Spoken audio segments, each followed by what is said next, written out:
John Miller was a tired man. He worked long night shifts at the factory. His wife had passed away 2 years ago now. He was raising his 6-year-old son, Max, alone. It wasn't easy. But he did his best every day. Still, there was one big problem. He couldn't find a babysitter who would stay. Max was a kind boy, smart for his age. But strange things always happened when he was around. Lights would flicker, toys would move, and sometimes the air felt heavy when he was upset. Every babysitter John hired left after 1 or 2 days. Some said Max was creepy. Others just refused to come back. One Friday evening, John sat on the couch with his head in his hands. Max was asleep in his room upstairs. The clock ticked loudly, reminding him that he had no sitter for the weekend shift. He opened his old laptop and searched again for babysitters in the area. Nothing new, just the same names who had already said no. Then something strange happened. A new ad appeared on the screen, one he had never seen before. The screen glowed softly with blue light. It read, "Need a babysitter you can trust. We provide guardians who care, protect, and understand your child completely." At the bottom, there was only one button. Request now. John hesitated, but clicked it. He didn't fill out any form. Didn't write Max's name or age. Yet the screen flashed, "Babysitter, confirmed arrival." Tonight, John blinked, confused. Was that real? He whispered. He closed the laptop and shook his head. It's just spam, he told himself, but deep inside, something felt different. At 11:03 p.m., there was a sound outside, a low hum. Then a flash of soft white light lit up the front yard. John jumped from the couch and looked through the window. Someone was standing at the door, not walking up, just there. As if they appeared out of thin air, he opened the door slowly, ready to slam it shut if needed. But what he saw left him speechless. A tall woman stood before him, her skin pale like moonlight. Her eyes were silver, glowing faintly in the dark. She wore a long coat that shimmered like liquid metal. Her voice was calm and soft. "I am here to watch the child," she said. John stepped back, unsure if this was a dream or a joke. "Who are you?" he asked. "I am called Arya," she said. "You requested a caretaker, and I was sent." "I didn't give any details," John said, his voice shaking. "I know Max," she replied, "and he knows me." John's heart raced. Every part of him screamed that this was not normal. But there was something gentle in her eyes, something safe. Before he could respond, Max walked to the top of the stairs, rubbing his eyes. "Dad," he called. Then he looked down and smiled. "Arya," he shouted and ran down the stairs into her arms. John was frozen. Max had never mentioned her name before, but now he was hugging this strange woman like an old friend. "How do you know her?" John asked, confused. "She comes in my dreams." Max said simply, "She protects me from the dark things." Arya stood up and looked at John. "May I stay?" she asked. John felt fear, confusion, and relief all mixing together.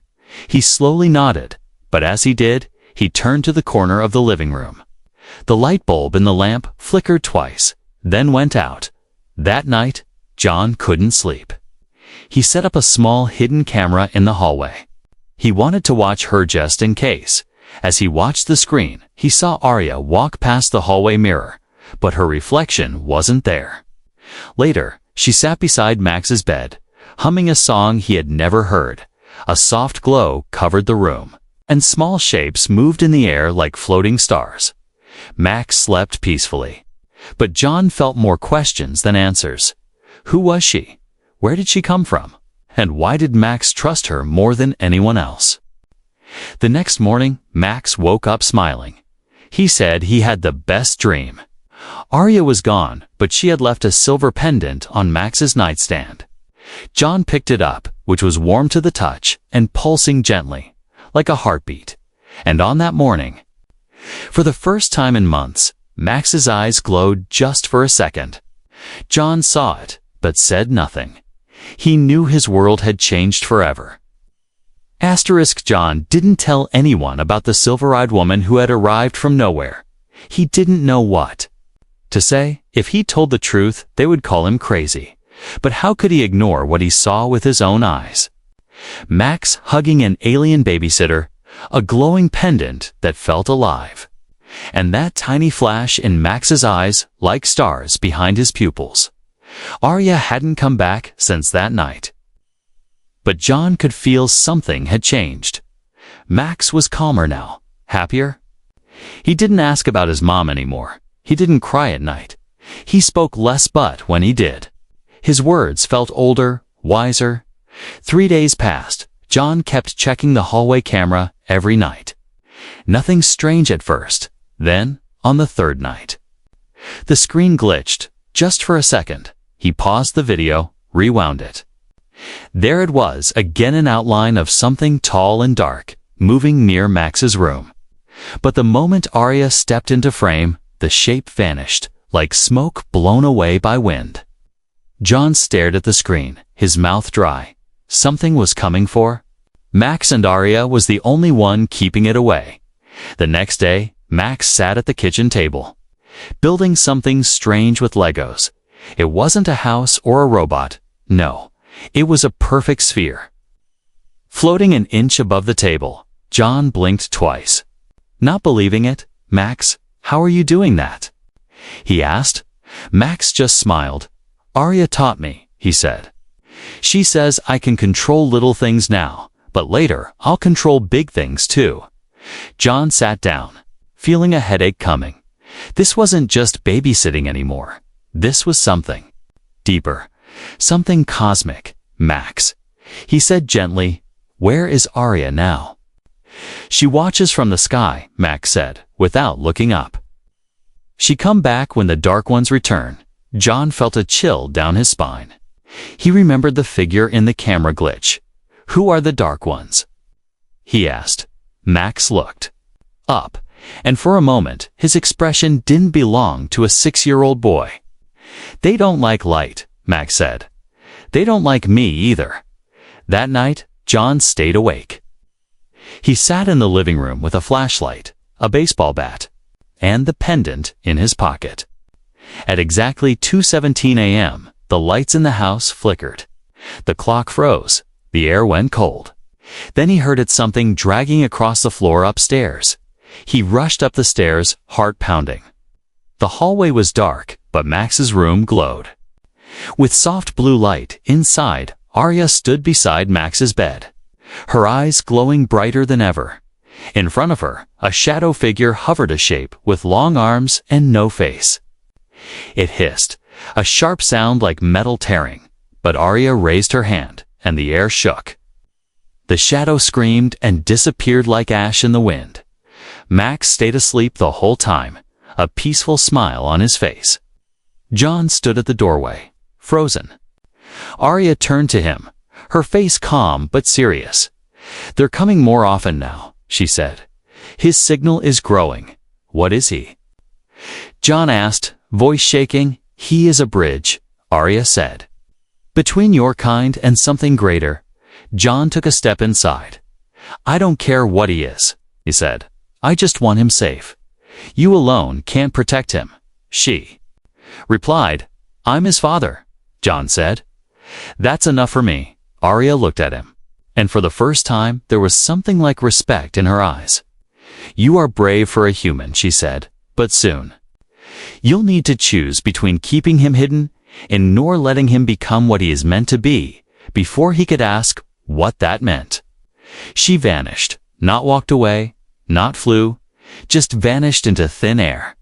The room was silent again.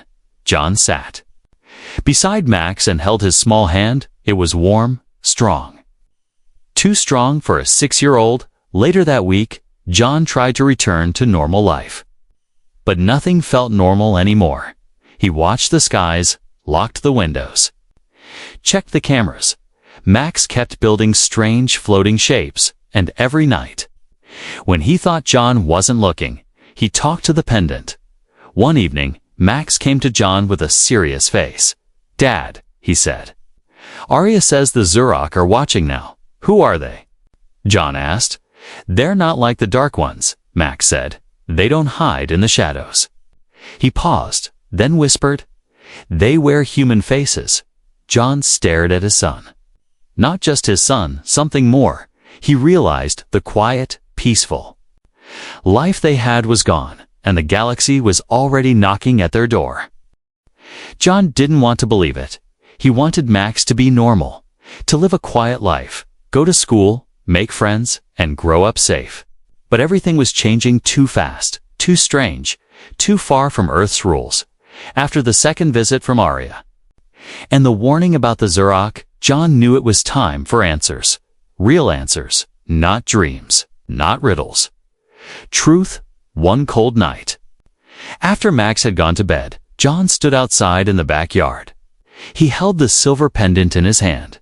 It was glowing against soft, steady pulses like a heartbeat. He didn't know why he was talking to it, but something deep inside told him. "It would listen," he whispered. "Arya, I need you." The wind stopped. The trees stood still, and then she was there, standing in the shadows near the shed. No sound, no light, just presence. "I'm here," she said. John took a step closer. His voice tight. "No more half-truths," he said. "What is happening to my son?" Arya looked up at the stars, then at John.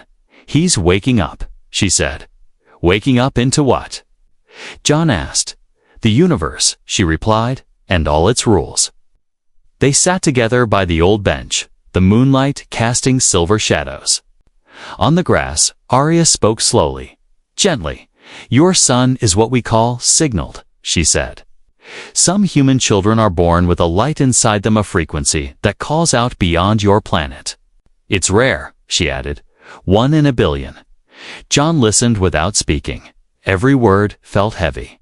Real, not fantasy. Truth. The signaled carry knowledge from long before Earth's time. Arya continued. Knowledge locked deep in their cells, waiting to unlock. John frowned. "Why Max?" Arya paused. "Because of his mother," she said. "She was not fully human." John froze. His heart skipped a beat. "What do you mean?" he asked. Arya nodded softly. "She came from a hidden colony on the dark side of Jupiter's third moon. She was one of us, but she chose a human life." John's mind raced. Max's mother, Linoche, she was kind, gentle, curious, but always a little distant. She never spoke of her family. She avoided hospitals and never let doctors run tests on Max. He thought it was just trauma. Now it made sense. She died to protect Max. Arya said, her voice low. "She left a code in his DNA, a guardian code. That's why I came." She added, to finish what she started. John covered his face with his hands. Everything he thought he knew was breaking. But one thing was clear, his son was not normal. And the galaxy already knew it. "What are these rules you keep talking about?" John asked, looking at her. Arya stood and raised her hand. The air around them shimmered, and suddenly they weren't in the backyard anymore. They were floating in space. No suit, no oxygen, but John could breathe. He could see stars, planets, even ships flying far away. "This is the network," Arya said. "A place between thoughts and time." She pointed to a glowing thread stretching across space. "Every signaled child is connected here," she said. "They are part of the greater mind of learning, memory, and creation." John reached out, and the thread pulsed with light. "It feels alive." He whispered. "It is," Arya said, "but it's also dangerous." She turned serious. "There are rules, universal laws to protect balance. Rule 1. Never awaken a signaled child before their path is chosen. Rule 2. Never allow them to be captured. Rule 3. If corrupted, they must be stopped no matter what." John looked at her, horrified. "Stopped? You mean killed?" Arya didn't answer. She just looked at the stars in silence. Moments later, they were back in the backyard. The night was quiet again, but nothing felt normal. John turned to her. "I won't let anyone hurt my son," he said firmly. "Not even you," Arya nodded. "I hope it doesn't come to that," she said. "But soon. Others will come, Surak scouts, human agents, watchers from places you've never heard of. They will test you, tempt you, maybe even try to use Max against Earth." John clenched his fists. "Then I'll protect him." "You will need help," Arya said. She reached into her coat and handed him a thin silver ring. "When the time comes, this will call me," she said. But only once. She vanished. Once again, no flash, no sound, just gone. John looked up at the sky. The stars seemed closer now, brighter, watching, inside the house. Max was asleep. But his fingers were glowing faintly, and on his wall, drawn in crayon, was a perfect image of the stars they had just seen.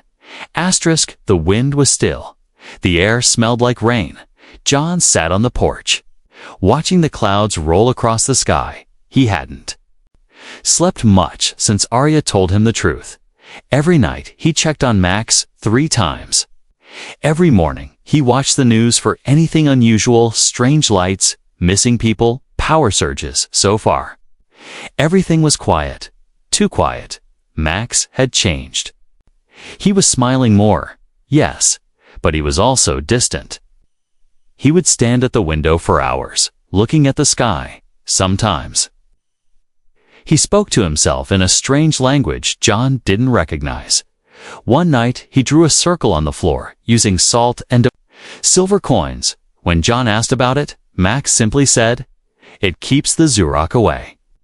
John didn't know whether to laugh or cry. His 6-year-old son was talking like a soldier, like a being from another world.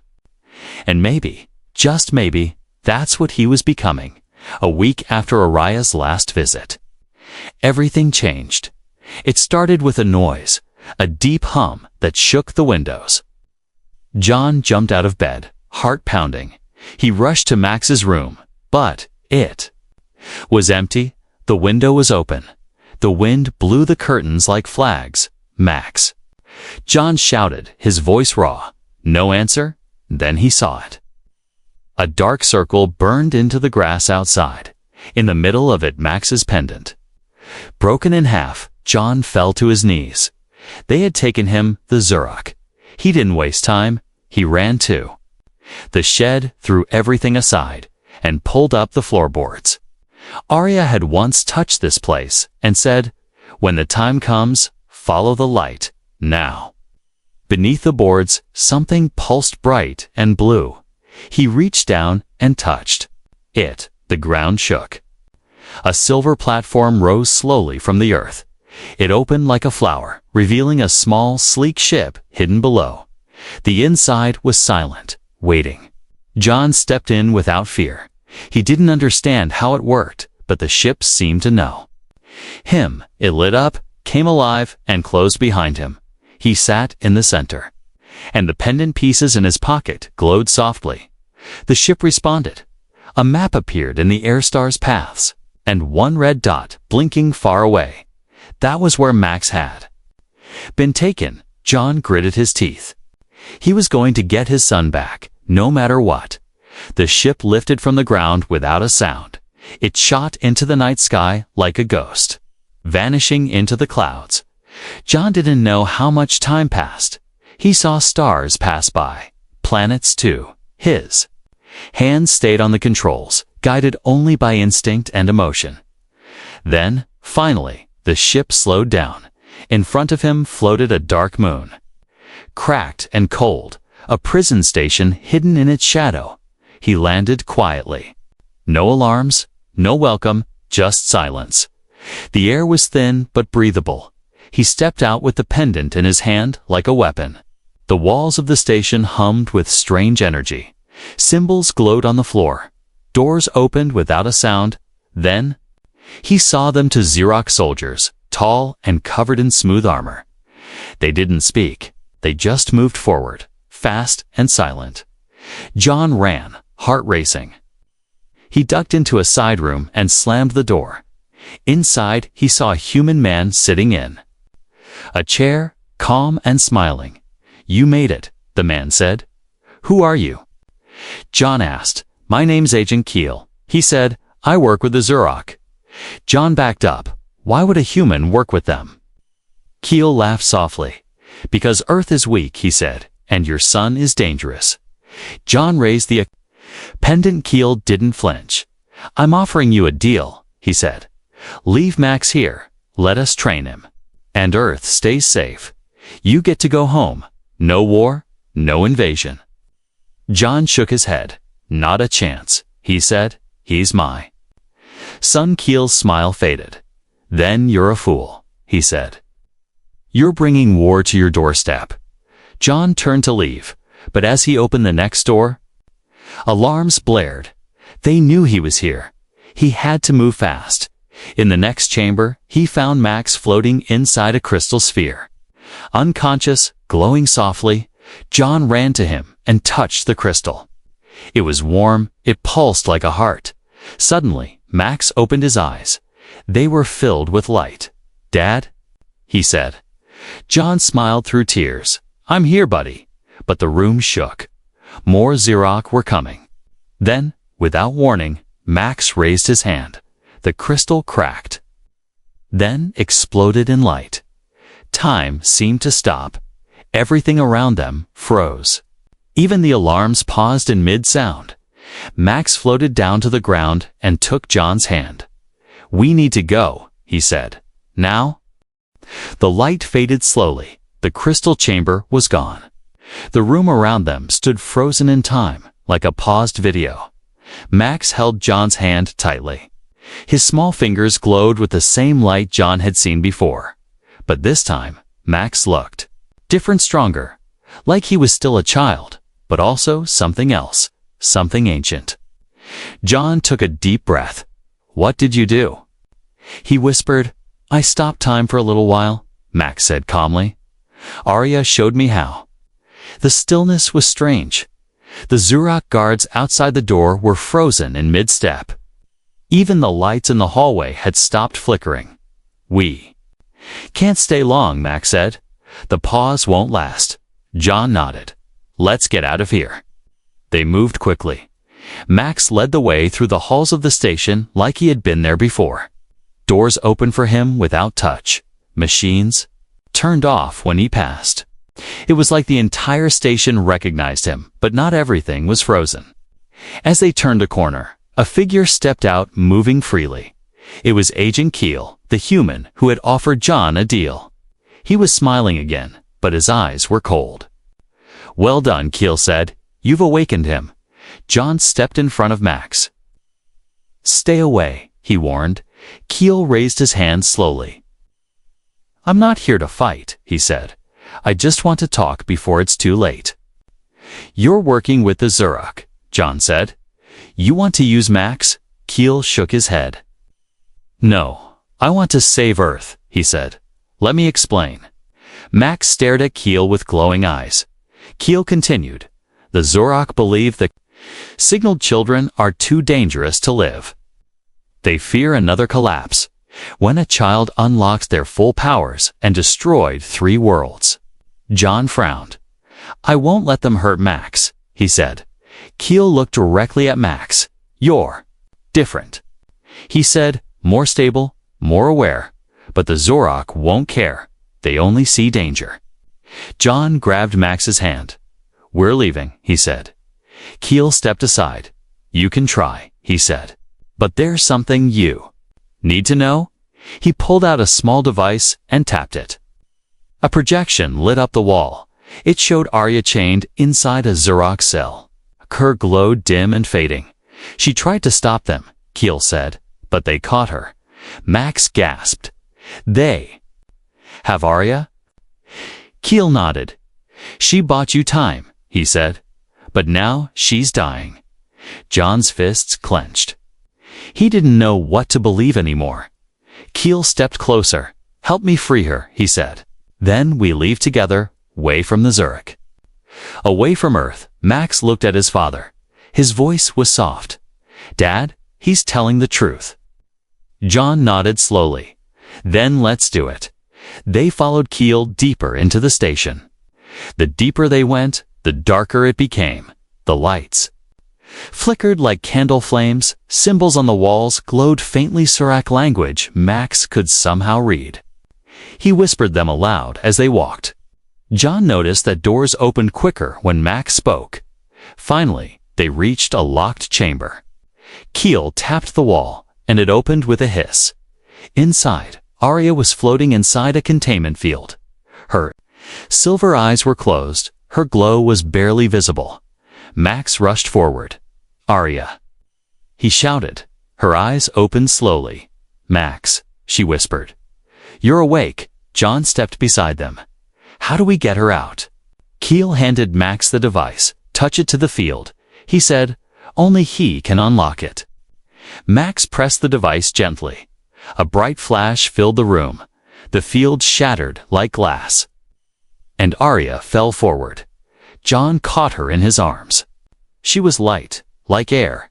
"I failed," she whispered. "No," Max said, holding her hand. "You saved me." Arya smiled faintly, but behind them, alarms suddenly came to life. Red lights flashed. Time had started again, and the Zurok were coming. Keel pulled a blaster from his coat. "Follow me," he said. They ran through the station, dodging blasts and crossing firelit halls. Keel knew the paths. Max used his powers to block doors, stop guards, and create barriers. Arya walked on her own now, weak but steady. Finally, they reached the landing bay. The silver ship John had used was still waiting. But another ship hovered above a Zurich war cruiser. It fired once, shaking the station. "Go!" Keel shouted. "I'll hold them off." John hesitated. "You'll die." Keel smiled. "I already died the day I joined them." He turned and ran back into the smoke, firing at the guards. John, Max, and Arya climbed into the ship. As the door closed, Max placed his hand on the panel. The ship surged with light. It lifted off fast, dodging another blast from the cruiser. Then it vanished into hyperspace. Inside, John looked at Max. His son's eyes were calm, but deep within them, stars were still burning. Max leaned against his father's shoulder. "Dad," he whispered, "this isn't over." John nodded slowly. "I know," he said, "but we're still together." And for now, that was enough. Asterisk stars rushed past the ship like falling snow. The cabin was quiet, lit only by a soft blue glow from the control panel. John sat in the pilot's seat, but his hands were off the controls. Max sat beside him, eyes closed, breathing slowly. Arya rested behind them, her energy weak but returning. No one spoke for a while. The silence felt heavier than words. They had escaped the Zorak station, but the galaxy wasn't done with them yet. John finally broke the silence. "Where are we going?" Arya opened her eyes. "There's a place beyond Zurok reach," she said, "a sanctuary for the signaled." Max didn't react. He was deep in something thoughts. Dreams, maybe more. John looked at his son with worry. "He hasn't said anything since we left. He's beginning the awakening," Arya said quietly. "It's the final stage." John frowned. Final stage of what? Arya took a slow breath, of becoming who he was born to be. The ship flew on autopilot now, following coordinates only Arya knew. Outside the window, a small green planet came into view. It looked peaceful, wrapped in clouds and soft light. But John knew peace was never simple in this new world of stars and secrets. They landed in a glowing valley, hidden between two crystal mountains. Strange birds flew overhead, and plants hummed with sound. Arya stepped out first, her body now stronger in the planet's energy. "This place was built by my people long ago," she said. "Only those with the signal can enter safely." John stepped onto the ground. With Max in his arms, the boy was still quiet. eyes closed. But his skin glowed faintly. They walked toward a large stone gate covered in symbols. When Max passed through it, the gate opened on its own. Inside was a large circle of silver trees. Their roots wrapped around floating rocks. In the center stood a glowing platform. Arya pointed to it. "He must go alone now," she said. "The platform will speak to him. Teach him what words cannot." John hesitated. "He's still just a child." Arya looked at him kindly. "He is, and he isn't," she said. "He'll return soon, but not the same." John placed Max on the platform. The moment Max touched it, the entire grove lit up. The trees glowed brighter. The ground hummed, and time itself seemed to slow. Max floated above the platform, surrounded by thin rings of light. Symbols moved around him like gentle winds. Arya turned to John. "Long ago, a race like yours reached the awakening." She said, "They failed, choosing power over balance. That collapse destroyed entire systems." John clenched his jaw. "Are you saying Max could become that dangerous?" Arya nodded slowly. "Yes," she said. "But he also has the power to bring balance where none exists." John sat on a nearby rock, watching his son float. His heart felt heavy and proud at the same time. "I just want him to be happy," he whispered. Arya placed a hand on his shoulder. "Then stay by his side," she said. "Even gods need their fathers." Hours passed, or maybe only minutes. It was hard to tell. Then the platform dimmed. Max floated gently to the ground. His eyes opened, and they were brighter than before. Not glowing wildly, just steady, calm, and ancient. He walked toward John, smiling softly. "Dad," he said, "I remember everything now." John stood, unsure of what to say. "You okay?" Max nodded. "I'm not just Max," he said. "I'm something older too, but I'm still your son." John wrapped his arms around him. "That's all I care about." But before they could say more, Arya turned sharply toward the sky. "They found us," she said. Above the mountains, dark ships entered the atmosphere. Not Zarak, but something else. Arya's face went pale. "These aren't hunters," she whispered. "They're harvesters." John pulled Max close. "What does that mean?" "It means they don't want to kill Max," Arya said. "They want to use him to turn him into a tool, a weapon." Max stepped forward, calm but firm. "They can't control me," he said, "but I need your help to stop them." Arya looked at John. "The final choice will come soon," she said. "Letting Max grow means risking everything, but stopping him means losing who he truly is." John didn't blink. "I trust my son," he said. "I'll stand with him." The sky darkened as the new ships circled above. The ground shook slightly. Max closed his eyes, and the trees began to glow with him. Energy pulsed through the valley. The harvesters were close, but so was something stronger. The awakening had begun, and Earth would never be the same again. The valley burned with light. Max stood in the center, his arms raised, his eyes glowing like twin stars. The trees responded, humming with energy. A soft pulse moved across the land, spreading in every direction. Above them, the sky cracked open as the harvester ships descended. Dark, round, and silent, they looked like massive insects ready to drain life from the ground. John stood beside Arya, watching with wide eyes. He had seen a lot since all this began: aliens battles, glowing symbols, impossible machines, but nothing had prepared him for this. His son Max, once just a quiet boy with strange dreams, was now controlling the world around him. "He's stabilizing the gate," Arya said. John looked at her, confused. "What gate?" Arya pointed at the air in front of Max. There, a crack of blue light floated in space. "Growing wider, that's the core path," she said. "It connects minds across galaxies." The harvester ships fired their first blast. It struck the outer ring of the valley, but the blast vanished on impact.